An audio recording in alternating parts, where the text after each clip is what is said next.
Alright, what's up guys? Welcome back to my channel. So for today's video guys, una sa lahat hindi sali magiging mimosa tayo for today's video. So maraming kumakalat ngayon na option lang daw si Paulo Abilino for Janine, din call na daw yung relationship ng Pauline.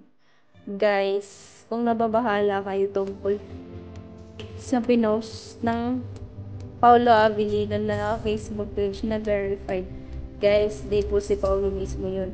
Admins lang po niya yung nagpo-post na mga ganon, yung mga memes na ganito, na ganyan. Guys, di po si Paulo Abilino yun. Active po si Mr. Paulo Abilino sa kanya, Twitter, minsan.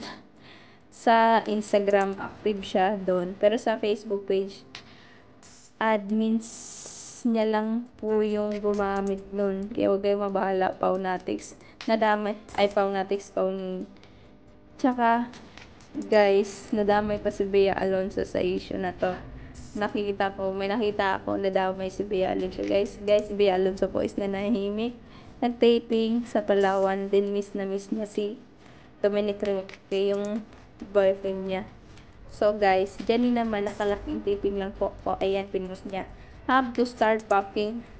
Pinit niya. Packing for hashtag dirty line nila in I am the worst packer. Actually, magaling pero mabagal. Ha, send me a playlist. Okay, nakalaki lang po si Janine Gutierrez. Dito pa isa yung tweet. I also want the Kim C Beats. And Apple or Pangmax. Okay, I will pack now. Fighting. Dinalala niyo din yung quote ni Paulo Avellino from Arden Richards tweet. A private life is a peaceful life. Amen. So, ayan. Tahimik lang yung relationship nila, guys.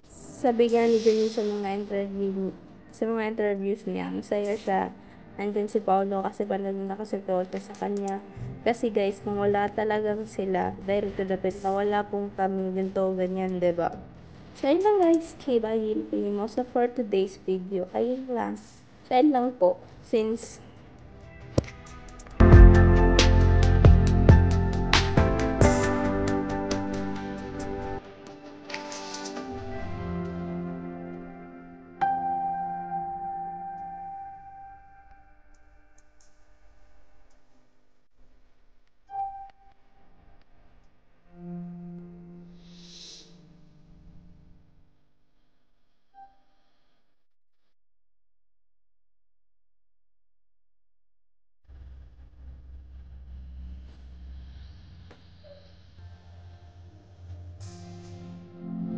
Sino nga ba nag-ano sa'yo?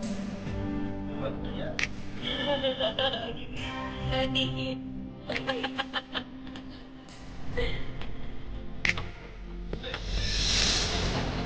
Bakit ka naman yung